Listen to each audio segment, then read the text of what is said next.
Hi, good morning. Thanks you all for being here. So we start this block on the Tourism Innovation Summit 2021. It's a block dedicated to business travel, whose whole content has been created by MeetIN magazine that I have the honor of manage. It's a magazine specialized in business travel and MICE, and also by Forum Business Travel, that is a company of training for travel managers based in Madrid, but with lots of activities in Madrid, in Barcelona, in Bilbao, in Valencia, in Italy, and also very recently in Portugal.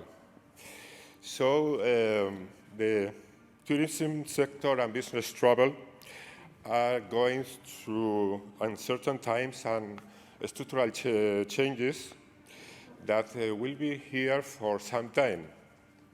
So the way we build resilient professionals to deal with that and focus on what matters most is going to be the key factor for the success.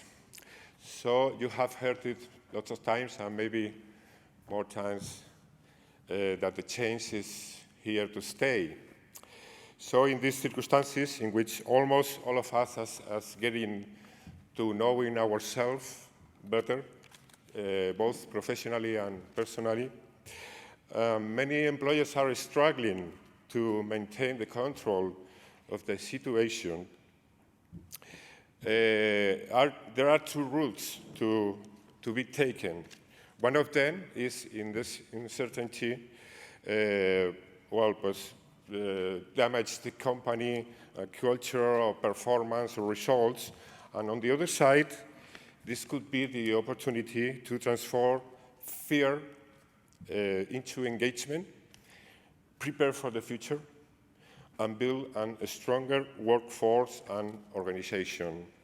For all of this, it is very important that we build new professionals and human beings also, because the essential thing is not what happened to you, but how you react to it. Let me introduce you. I'm pleased to welcome to Nieves Rodríguez, that is founder of Fastracktorefocus coaching. Nieves is a corporate and executive coach. She's an expert on leadership and inspirational business management with over 30 years of experience working with leading multinational companies of tourism industry in different parts of the world. She's also a practitioner of mindfulness and neuro-linguistic programming. And what's her why? Because everybody have our proper why.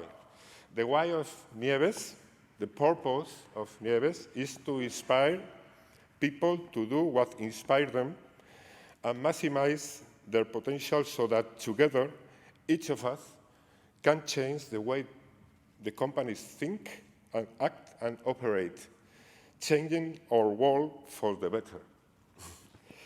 This is a great statement of intent. Go ahead. Thank you very much. Thank you, Fernando. Can you hear me? Is it working? Good morning, everyone. Now we have to cross paths. No? Are you coming here? Are you going? No, Is that okay if I move around? Yeah.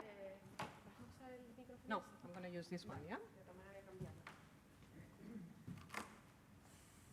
Yes. Can we start here, or do you need to play any video? No? Is that okay? So good morning, everyone. Thank you, Fernando, for the introduction, and thank you, Forum Business Travel, for the invite.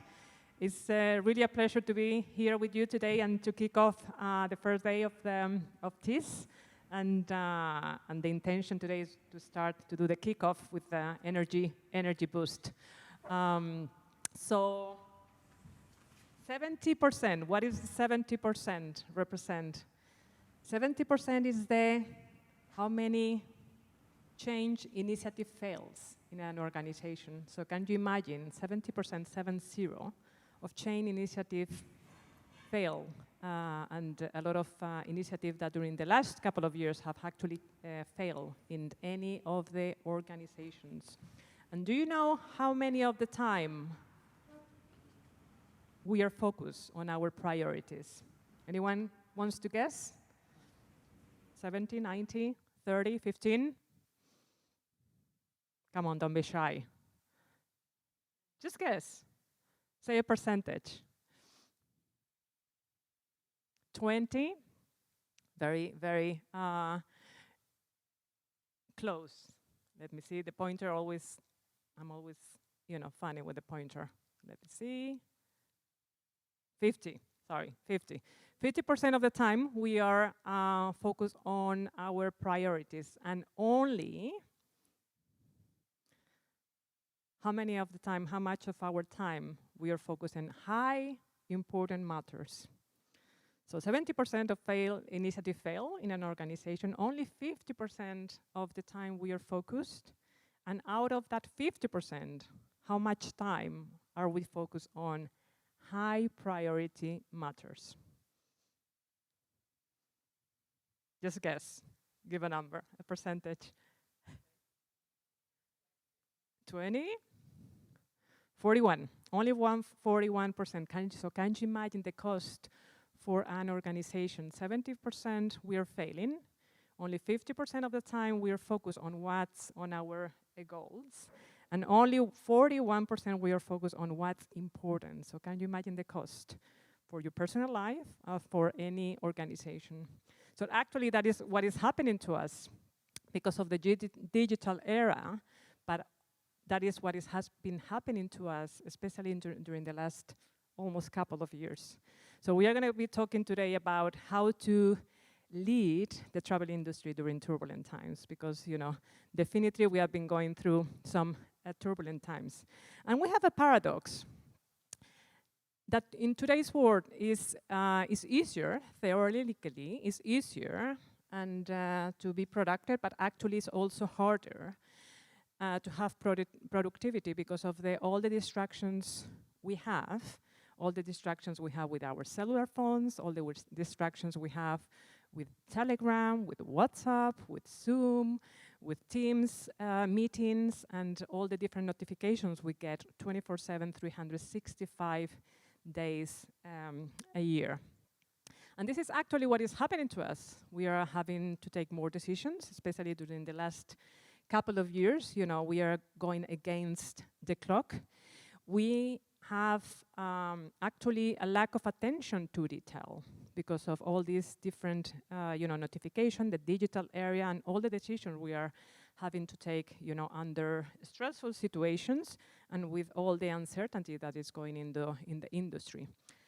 And we have an energy crisis. Who can relate to that? Definitely me. I can relate to that. It's sometimes you feel like you don't have any energy because you are connected 24/7, and you are expected to be connected 24/7, not only because of your line manager, but also because of your clients. They really need you to be connected 24/7 because of the uncertainty, because of the changes in the borders, because of different procedures with the PCR, with the antigen, with the flow test. So they really expect us to be connected 24/7. As Fernando said, I have been working in the travel industry for over 30 years, and definitely we have been going through a lot of changes in the past. When I started back in '91, Gulf War, then we have September 11th, then we have SARS, we had the ash cloud.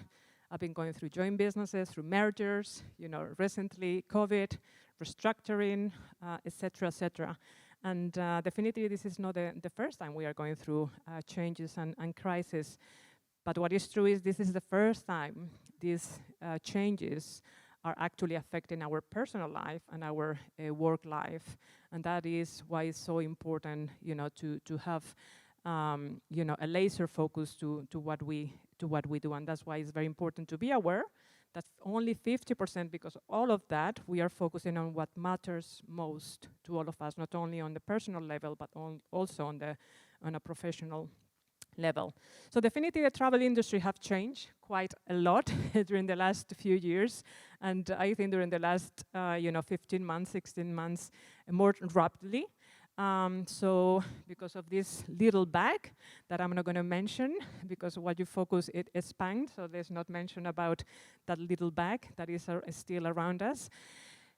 But we all had gone through some cost reductions, restructuring, and our travel budgets had been reduced, and we are being asked to do more with less resources. Same time, same 24 hours, but actually less resources, meaning a workforce, meaning budgets, and this actually has been affecting the way we do business. We used to do face-to-face, meetings. Now we have moved more to virtual environment. Thanks God we are here, so things are going back to normal. We have gone through different procedures and passenger locators forms. Now we need to fill out the antigen, the flow test, the PCR, you name it, all these different types of tests we need to take now. COVID passport, and then as travel managers and in the business travel world, definitely is such a challenge because, again, things are changing by the minute, by the second sometimes. And depending if you need to travel by car or by plane, by train, procedures are totally different, which is quite confusing to everyone. So that's why we have that lack of attention and lack of focus. And we have that energy crisis because it's really very demanding environment. Brexit, I live in London, so I know what I'm talking about. Things are getting quite funny, let's put it this way, and quite complex as well with Brexit. As a travel managers and your customers are actually asking you a lot of questions about what is happening with Brexit, what are the requirements on top of the PCR, the flow test, blah blah blah blah blah blah. So things are getting very complicated. Ancillaries. Hotel ancillaries, airline ancillaries, on top of all the complexity, environment, sustainability. All the companies now top priorities environment. Thanks God, but things they make the whole travel budget and the whole procedure more and more complex. Duty of care as well. When our customers and our employees are traveling, we need to have that duty of care as well. So again, we need to be connected 24/7. So that is our reality nowadays. So as you can see, if you think back 20, 30 years, is completely different. And it's not that it has changed, but actually it's changed by the second, by the minute. So that's why it's very important to have a laser. I call it a laser focus to achieve your important goals, especially now that you are probably thinking about your business plan for 2022, your budgets for 2022.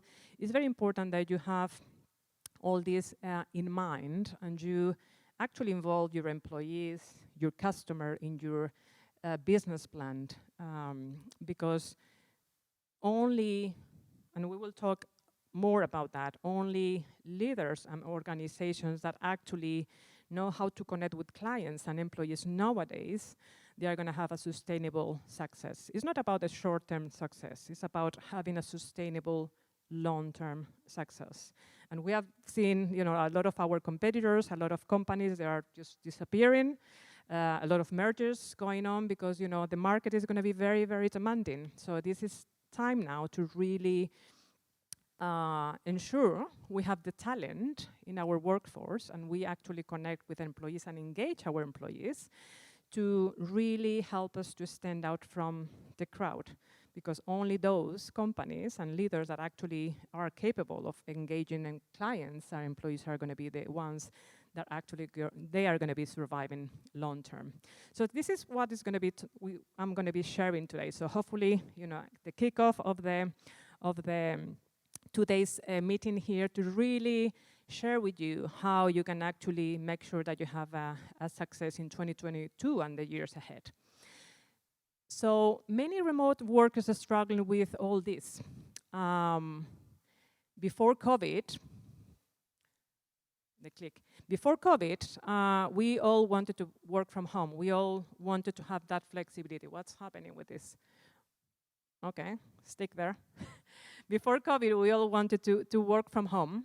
And And all of a sudden, we were forced to work from home. So we have to be very careful with what we dream for, because actually our reality is that not only we have all those things going on around us, but then on top of that, we are working from home now partially. Most of the companies now are in an hybrid scheme. So, 50% from home, 50% virtual. But we have been 15, 16 months working from home. So this is the reality when we have employees, or including ourselves, working from home. 8% of the employees, they feel they stay motivated only when they work from home. So this is the reality if you have teams, or if you have clients, or you have partners that you work with. 17%, they feel that they have a good communication and they are collaborating with the company, with the leaders. 19%, they feel loneliness. This is again a reality. And 22%, they feel that they cannot unplug, from work. So this is very challenging, on top of, again, feeling that you're working 24/7, 365 days a week.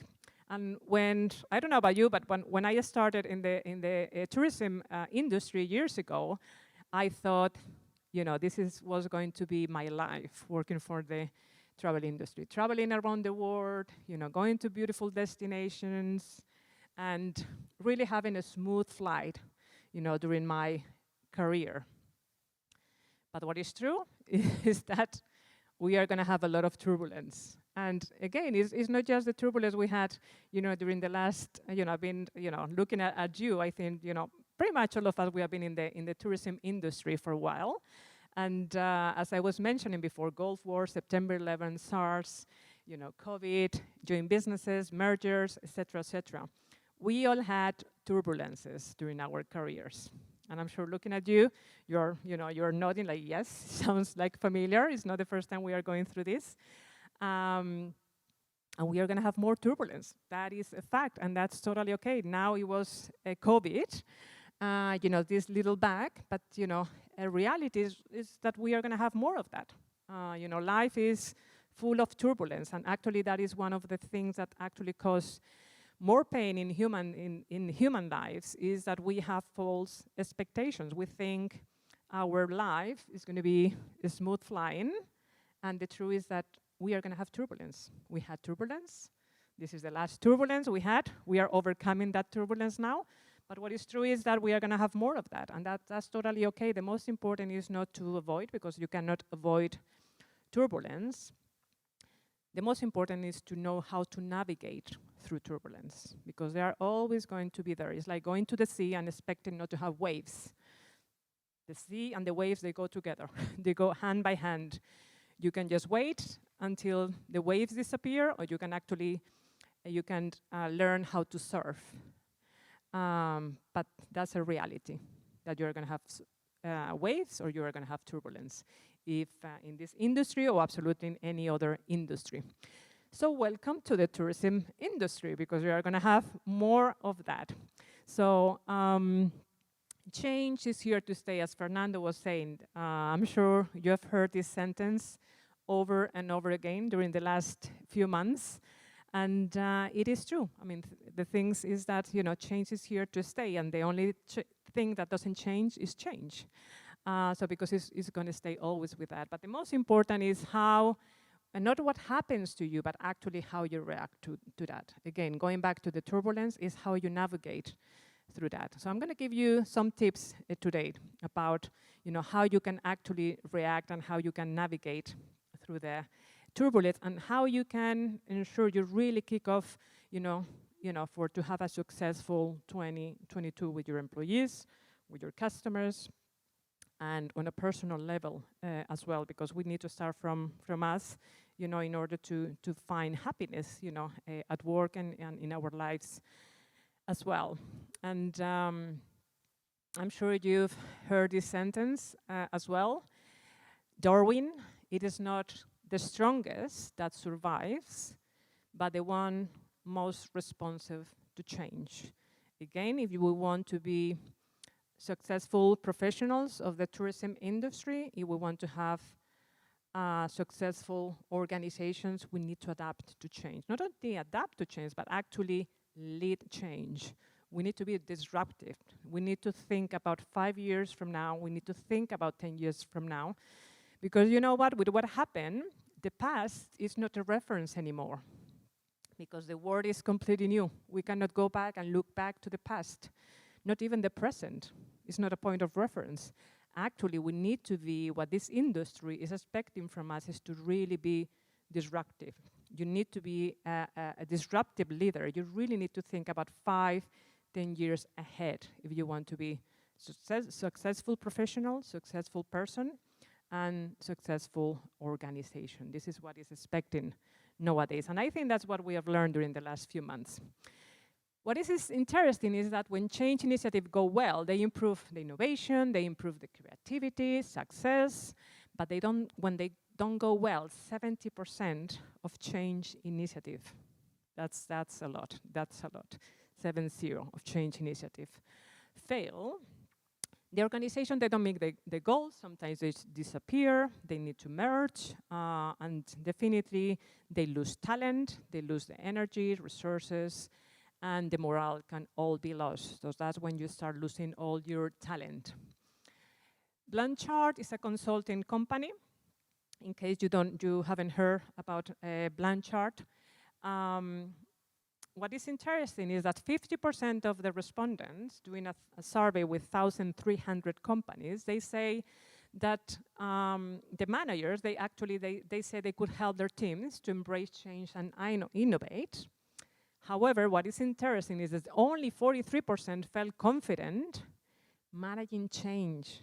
So can you imagine managers and leaders acknowledging that, change, is necessarily, but only 43% they felt they were ready to lead their organization. Only 43% they felt ready to actually help their teams to actually lead change. And only 39% felt their teams were a good example. That's totally unacceptable nowadays. That's totally unacceptable. I mean, unless you want to survive, you want to disappear. But if you really want to have a successful organization, this change and finding your talent and developing your talent and involving your teams in your business plans and in the way the company is run is absolutely a must nowadays.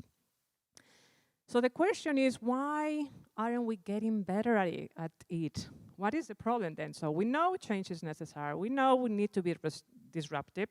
We know we cannot look back. We need to think ahead 5, 10 years time. So what is the problem? The problem, generally speaking, is that crises are most often overmanaged and under-led. What does it mean? Managers, they need to look at the present, they need to look at the crisis, they need to act on the here and the now, but you always need a leader. You always need someone that is thinking ahead. You always need someone is thinking again 3, 4, 5 months ahead, 5 years ahead, 10 years ahead to be disrupted and really give the direction to the rest of the team. But usually, and I will tell you why, crises are over-managed. So leading versus managing during crisis, that is the problem. We usually manage the here and the now instead of looking ahead. And the common mistakes are, generally speaking, 4. First of all is taking a narrow view. What happens when we are in a crisis? Our amygdala, this is the part of the brain that probably you heard about, this fight or flight response. What our brain will do is actually to focus on, to have that narrow view, and we lose perspective. We go back to our comfort zone, we focus on the here and the now, and we don't see what's going on around us. We don't have that 360-degree view of what's happening, the problem around us. So we really look inside. So, and that is one of the problems. You really need to have a narrow view managing the crisis and managing the change. You really need to delegate and have someone, managing the change in the here and the now and delegate. But on the other side, you need someone that is looking ahead. But most of the times, the leaders, they are really focusing on the here and the now because it is within their area of control. Because nobody has helped us, nobody has taught us how to really lead change. So we are really behind. And the only way, again, to succeed is really train our leaders and our people, our talent, to lead and be disruptive and lead the change. Then the second one is getting seduced by managing. Very similar to the first one. We are focusing again on the here and the now, because it's within our area of control.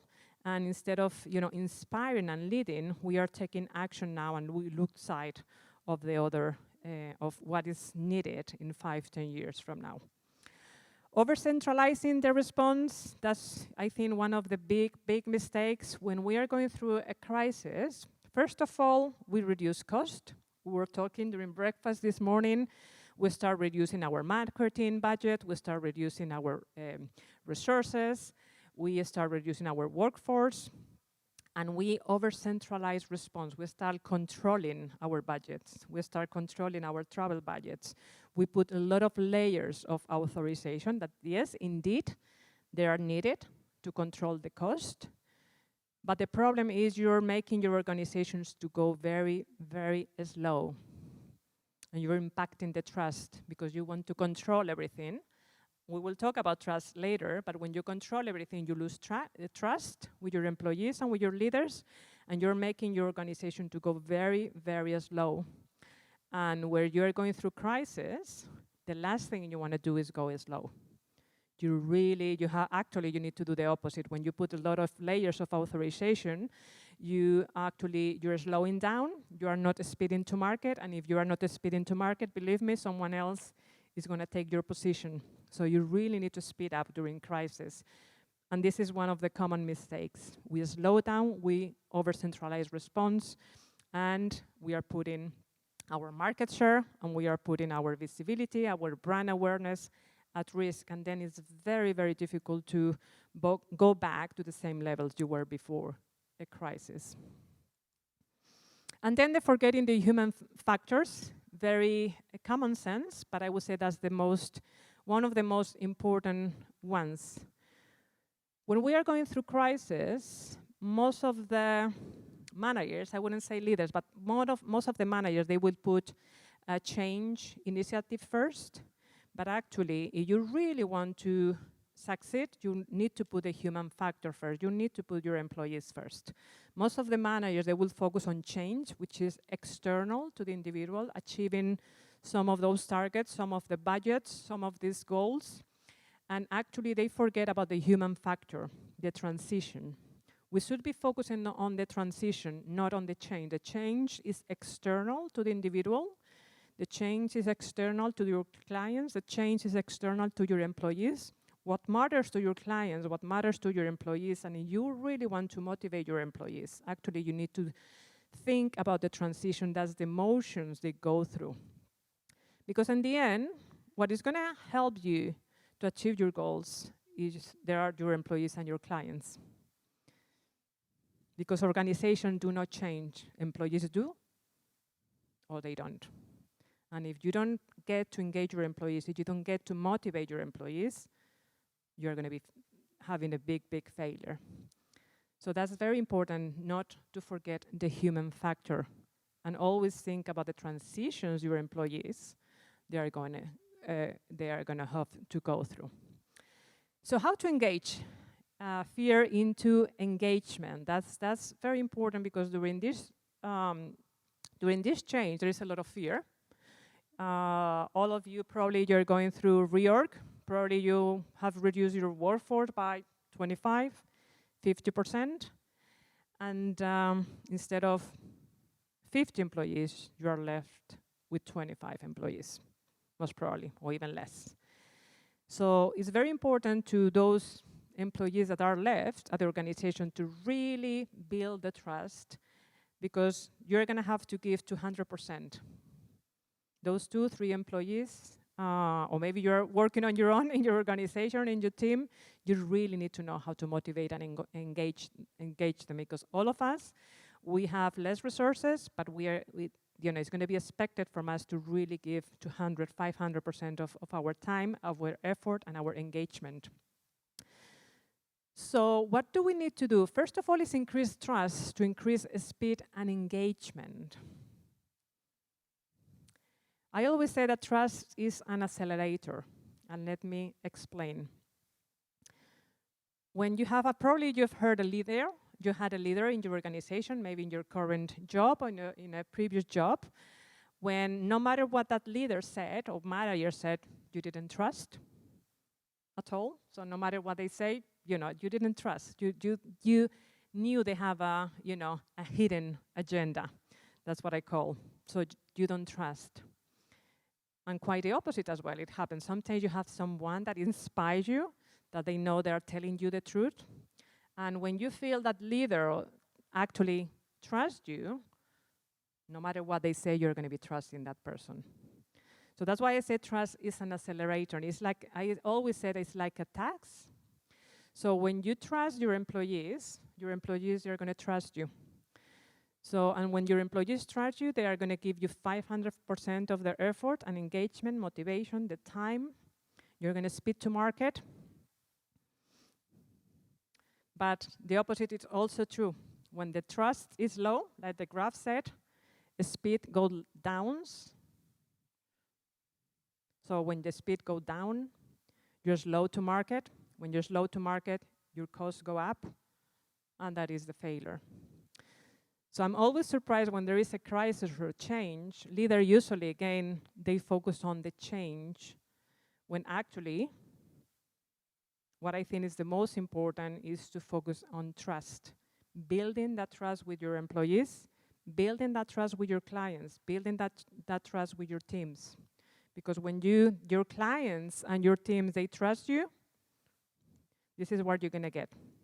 The trust goes up, speed to market is going to go up, your cost, they're going to go down. So trust is a dividend, trust is an accelerator, and it works both ways, in a positive or in a negative way. So that's very important for you to remember. Focus on the trust. If that's something you want to really build for 2022, and in this restart of the industry, focus on trust. Then building a mission statement and setting goals. Very important to think about your clients and employees when you are building your 2022 business plan.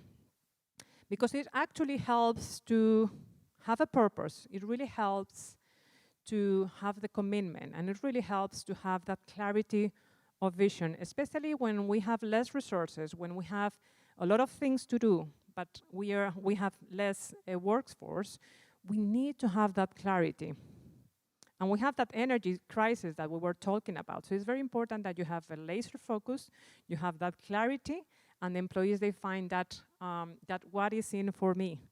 And you help them to really focus on their circle of control as well. What is the circle of control? A lot of people, they are concerned about the crisis, about change, about losing their jobs.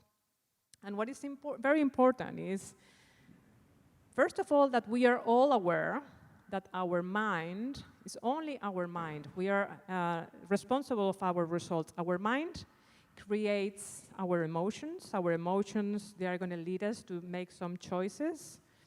The choices, they are going to take us to take some actions. And the actions, they are giving us the results we are having today. We are the only ones responsible for our present, for today. What's happening today, the 10th of November, 2021, this is our responsibility, because how the choices we have made in the past. And the same for our employees, the same for our clients. So it's very important thinking about the restart of the economy, the restart of the business, the restart of the tourism sector, to really think, have that ownership, and think about, no matter what's going on around us, the economy, the politics, and employment, the restructuring, the weather, the COVID, we are making the choices. And the choices we are making today, they are creating our future. So it's very important that not only you, but your employees as well, you focus on your area of control. What is the area of control? The area of control, we all behave in these two circles. The one outside is the circle of concern, and the circle inside is the circle of influence. The circle of concern is the one outside. What is the circle of concern? Those things that actually concern you, but you don't have control over. That could be the economy, the COVID, unemployment, you name it. You know, the weather, you know, what's Brexit, whatever. You name all those things. That if you focus on those things that they are not within your area of control, your energy drains.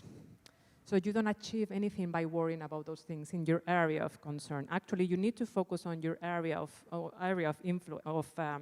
concern.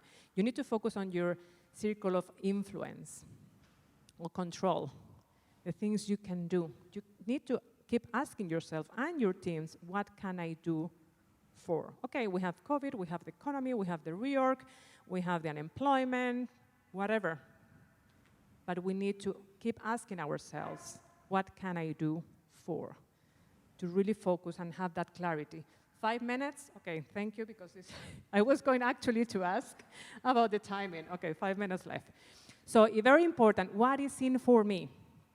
Another thing that's very important is the what is in for me.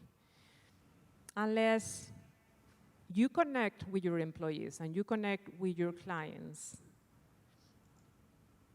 and you know you need to actually help them, your clients and your employees, to connect with what is in for me. Because if they don't find what is in for me in your business plan, in your business statement, in your vision, and your clients, what is in for me, they are not going to be engaged with your purpose. So that's very important, because usually, and that actually what happens to the salespeople, you know, we know our pitch, we know what we want to tell our employees, we know what we want to tell the clients, and the client says, so what? What is in for me? You are not talking to me, you are talking, you know, to the rest of the population, but I don't find my why is in for me. And so unless you find your why is in for me, you are not going to be successful. So it's very important when you build that business plan, you really think about what is in for me, you know, with your clients and with your employees. So let me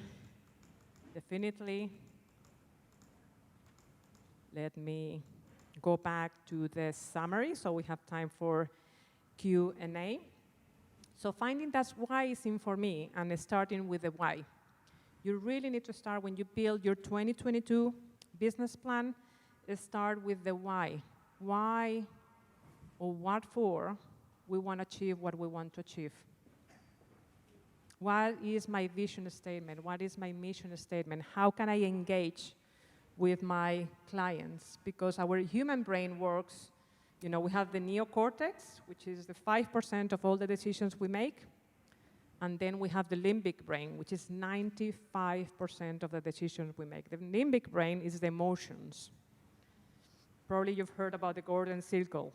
So the limbic brain is 95% of your decisions. So unless you connect with your clients, with the why is in for me, social responsibility, budget cost, duty of care, and with your employees, teamwork, promotion, training opportunities, values, principles, it's going to be very, very tricky to really connect with them, to engage with them, to motivate with them, and have a sustainable business. So again, just to close this before we have time for a Q&A, success is created. Always, always remember that whatever you create, the results you have today, they are the results of your mind, of the choices you're making, your actions, and your actions, they are giving you the results you're having today. So, and this can work for you, this can work for your clients, and this can actually work for your employees. I leave you with this sentence. Successful people are not made from a different cloth. They ask themselves very specific questions, they create a plan, and they are consistent executing it. So, a summary, very important to have that in mind. 70% of the change initiative fail. So it's very important to lead during change, not manage during change. Lead the transition. Think about the the emotions that all the employees and your clients are going through. That's the only way to connect with them and being successful.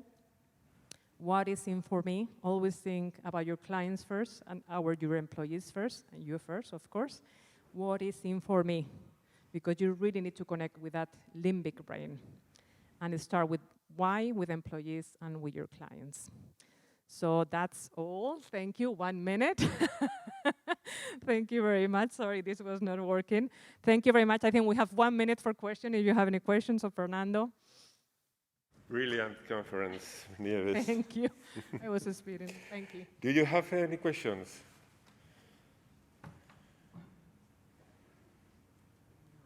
No one. Yes. Only one. I have read about your conference that consistency is more important than intensity. Exactly, yeah, consistency, yeah. So, based on your experience, what's the main reason for people to fail achieve their goals? Clarity, definitive clarity.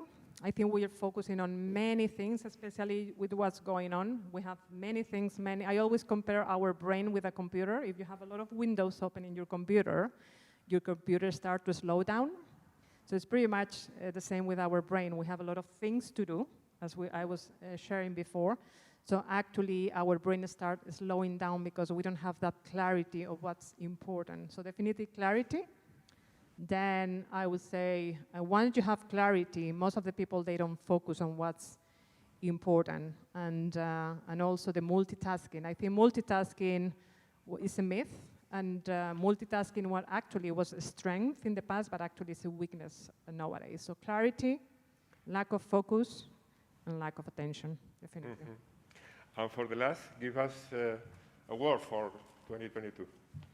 2022, I would say mindful focus for everyone on what's important for us. Okay. Thank you very much. Thank you. Thank you very much.